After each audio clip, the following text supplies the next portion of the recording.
Nesse dia 21 de julho, o Brasil e o mundo acompanhou, através da mídia, quer seja ela TV, jornal, rádio e redes sociais, as cenas de guerra urbana ocorridas no complexo do Alemão, favela essa que compõe a cidade do Rio de Janeiro, em que as polícias civil e militar, numa operação conjunta, seguiram até aquela comunidade para cumprir alguns mandados de busca e apreensão e combater roubo de carga,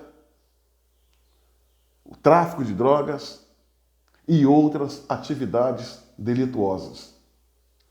Mas ao chegar nessa comunidade, os agentes de segurança foram recebidos a tiros pelos meliantes que ocupam aquela comunidade.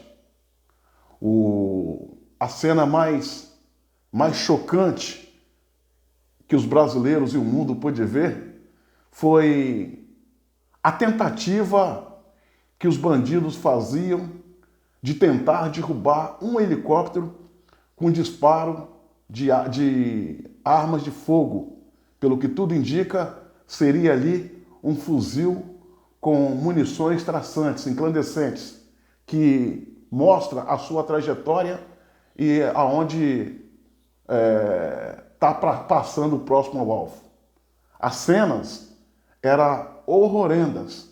Os bandidos que enfrentaram a polícia em terra também queriam abater a aeronave da polícia. Felizmente não conseguiram, mas mostraram ali o seu poder de fogo e a sua ousadia. Houve um confronto. Nesse confronto, um policial militar, um cabo, perdeu a sua vida, um outro policial saiu ferido e uma cidadã que estava se deslocando acabou sendo alvejada no peito e vindo a óbito. Mas, para a felicidade, 16 bandidos, 16 inúteis, 16 almas cebosas foram feridos de morte e partiram para o colo do capeta, indo morar no inferno, onde o Satanás agora está em festa. Lamento que foram apenas 16 bandidos, poderia ser muito mais que isso. A situação no Rio de Janeiro, minha amiga e meu amigo, é insustentável. O crime organizado no Rio de Janeiro criou-se um poder paralelo, ocupando o território, afugentando a presença do Estado, e quando o Estado tenta adentrar com seu braço forte, que é o aparato policial, eles tentam impedir, criando verdadeiras cidadelas fortificadas, de onde eles podem atacar as forças de segurança. Eles usam fardas militares, armas de guerra, táticas de guerra. Toma como refém a população de bem trabalhadora, que é a maioria esmagadora. Vou repetir: cidadão de bem nas favelas do Rio de Janeiro, cidadão trabalhador, é a maioria esmagadora, mas que vive como refém da bandidagem. Bandidagem é essa que de criminosos comuns não tem nada. O que a gente vê ali, na verdade, são narcoterroristas, narcos-guerrilheiros, narcos-traficantes, que precisam ser tratados como tal. Ali já não é mais uma questão, Rio de Janeiro, não é mais uma questão de segurança pública, mas sim segurança nacional. O crime no Rio de Janeiro estava enfraquecido, até antes da pandemia. Para se ter ideia, nas fileiras do tráfico, o moleque que ganhava R$300 por dia para trabalhar, passou a ganhar R$50, porque a atividade do tráfico estava diminuindo, perdendo força. E para se ter uma ideia também, para capitalizar o tráfico que estava enfraquecendo, os traficantes estavam migrando também para uma outra atividade criminosa, que era o roubo de cargas, antes da pandemia. Algo que aconteceu, a polícia estava batendo em cima do roubo de carga, batendo pesado em cima do roubo de carga, com sucesso. E isso significaria a derrocada total, o enfraquecimento geral da atividade criminosa no Rio de Janeiro. Porém, chegou a pandemia, Covid-19. O ministro do Supremo Tribunal Federal, Edson Fachin, sob a falsa e esdrúxula alegação de que estava protegendo a comunidade da Covid, o que ele fez? O que ele determinou? Qual foi a ideia que ele teve, foi endossada pelos demais ministros do Supremo Tribunal Federal? Proibir operações policiais nas favelas do Rio de Janeiro, impedindo que a polícia combatesse o tráfico, o narcotráfico, o narco-guerrilha, o narcoterrorismo e o crime organizado, sob essa alegação. As polícias não mais podendo adentrar nas comunidades para combater as atividades criminosas, os bandidos daquelas localidades procuraram se reagrupar, se organizar, se fortalecer, se armando e criando dificuldades para o aparelho de segurança adentrar nessas favelas, criando barricadas, cidadelas, casa-matas, enfim, toda a estratégia de guerra e guerrilha. Graças ao senhor Edson Fachin, graças ao Supremo Tribunal Federal, o crime organizado no Rio de Janeiro teve tempo e liberdade, proteção do Estado, entenda-se, Supremo Tribunal Federal, para se reorganizar e se fortalecer. E como se não bastasse, bandidos de outros estados, em especial aqueles estados em que as polícias estavam atuando e combatendo a criminalidade, eles foram para onde? Bandidos de outros estados foram para onde? Para o Rio de Janeiro. Rio de Janeiro.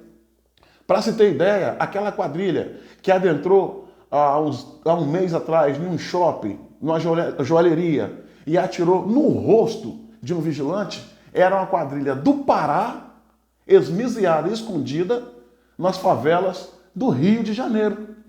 O Supremo Tribunal Federal e o seu Edson Fachin transformaram o Rio de Janeiro, com essa decisão que eles tomaram, num santuário de bandidos, um santuário de criminosos, a meca dos narcotraficantes e narcos-guerrilheiros. Supremo Tribunal Federal. Aí, minha amiga e meu amigo, você vê ministro Supremo dando pitacos em uma área em que eles não têm competência. A função do ministro do Supremo Tribunal Federal é se fazer guardião da Constituição e não executar ou legislar. E como também não criar políticas públicas. Isso cabe aos estados, governadores e à presidência. Mas não, eles com as mãos sujas, com a mente baldia, vazia, vã, mal intencionados possivelmente, cria essas medidas com claro objetivo, acredito eu, sabotar o país, provocar a desordem e trazer desgaste para o comando central do país, leia-se, entenda-se, Jair Messias Bolsonaro.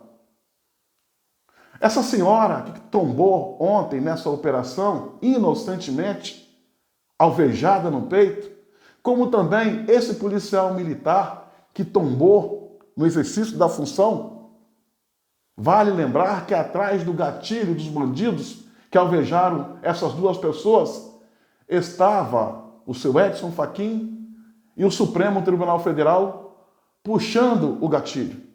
Assim sendo, esse crime tem as digitais das mãos sujas do ministro Edson Fachin e todos os ministros que endossaram a sua ideia de impedir as polícias de adentrar as comunidades do Rio de Janeiro. Esses ministros têm as mãos sujas de sangue de cariocas inocentes e alvejados nessa guerra brutal.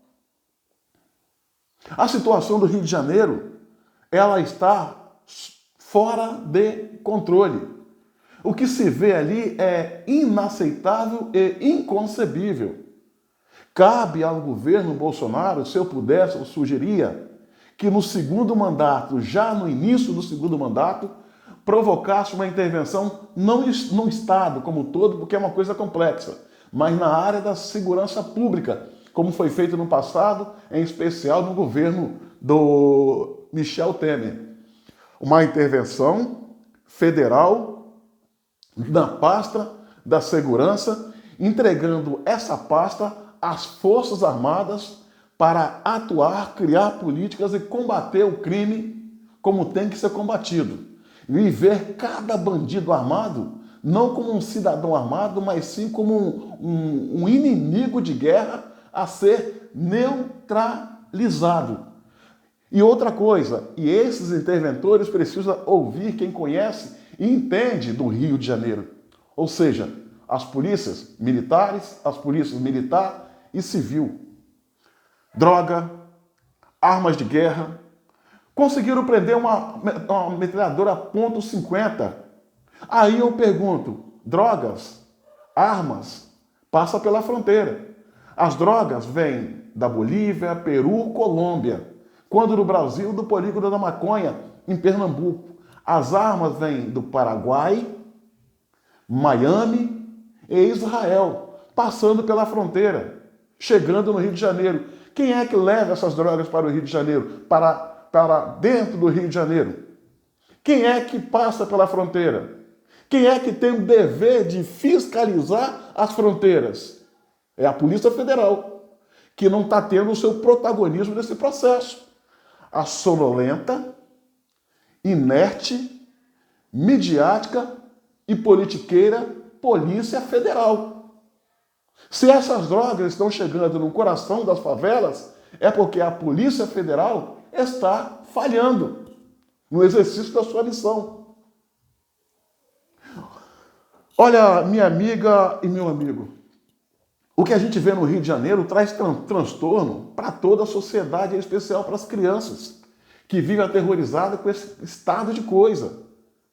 Quem viu as imagens no dia de ontem, no primeiro momento, iria pensar que era um conflito entre Rússia, Ucrânia, Palestina, Israel, Síria e Estado Islâmico. Não, era Rio de Janeiro. Armas de guerra, tática de guerra, tentando abater a aeronave das forças de segurança. Isso é inaceitável. Aí eu pergunto, aonde está o bosta do Felipe Neto?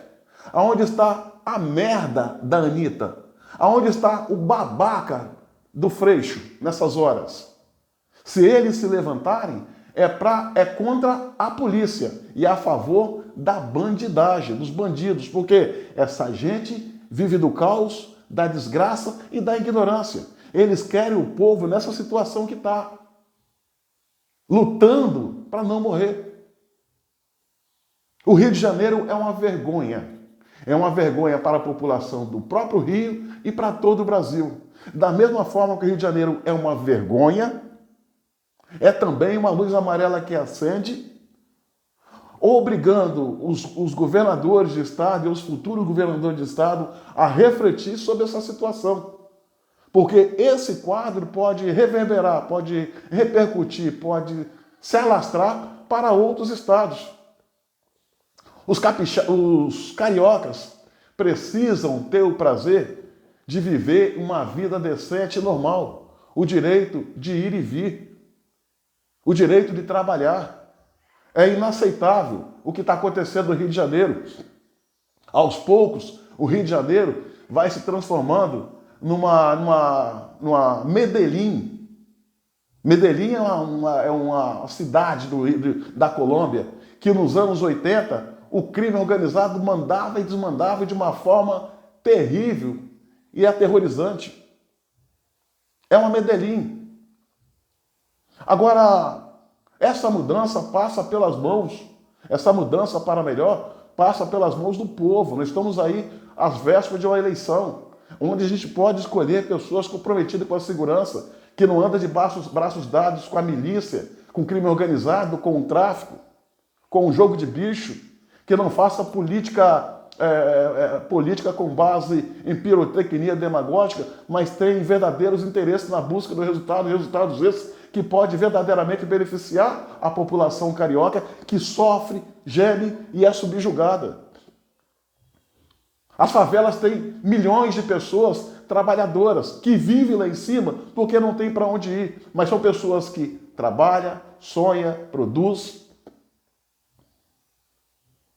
e que vivem refém da bandidagem. Bandidagem essa que dá para combater, dá para eliminar, dá para riscar do mapa. O Estado do Rio de Janeiro tem que ser devolvido ao seu verdadeiro dono, o povo de bem, o povo carioca e fluminense.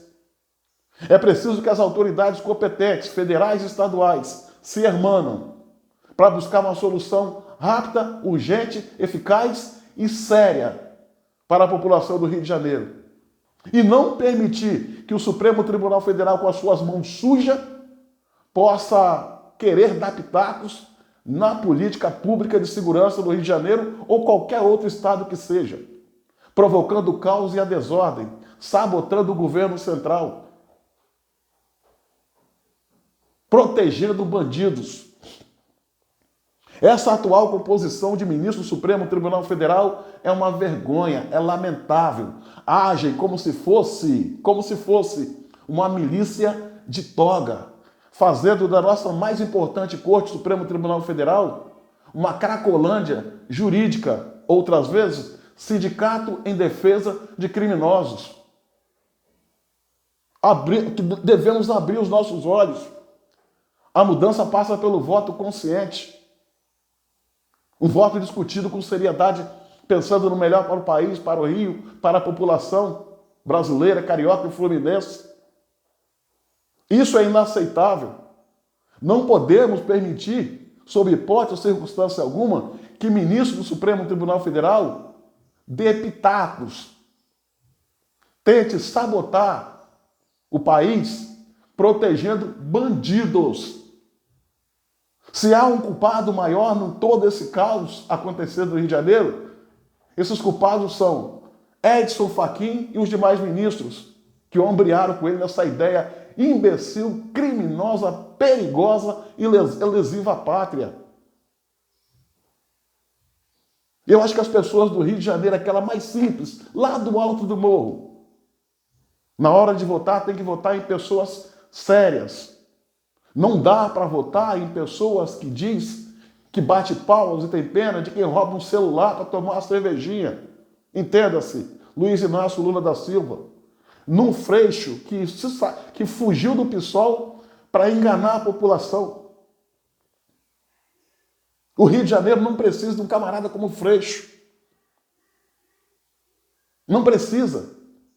Esse cara é o braço político do crime organizado no Rio de Janeiro. Ele e o seu partido de origem, o PSOL. Todo esse caos que o Rio de Janeiro vive é inegável. A população também tem a sua parcela de culpa. Há um ditado aqui no meu querido estado do Espírito Santo que diz: só o povo salva o povo. E o Rio de Janeiro precisa se atentar para esse detalhe. Existe uma gama de pessoas boas, eleitores bons, conscientes, mas não é a maioria. Não é a maioria. Tanto é que quando vem as eleições, o que sai das urnas é o pior que o Brasil pode ver. Vem do Rio de Janeiro. O pior.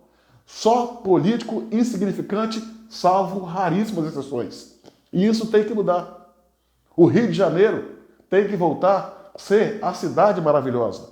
O povo carioca e fluminense precisa ter a alegria de viver, que é uma característica marcante deles. Não dá para viver sob essa situação. O que nós estamos vendo no Rio de Janeiro é um palco de guerra, onde os bandidos agem afrontando o Estado.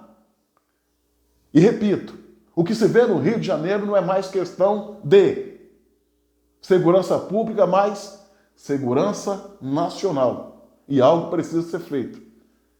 E esses inimigos precisam ser combatidos como inimigos de guerra, eliminados. Eliminados. O exército ou o conjunto, as forças armadas, precisa adentrar e fazer aquilo que é a sua função no campo de batalha. Eliminar e destruir. Minha amiga e meu amigo, curta, comente e compartilhe esse vídeo ao máximo e se inscreva no meu canal no YouTube. Carlos Elson.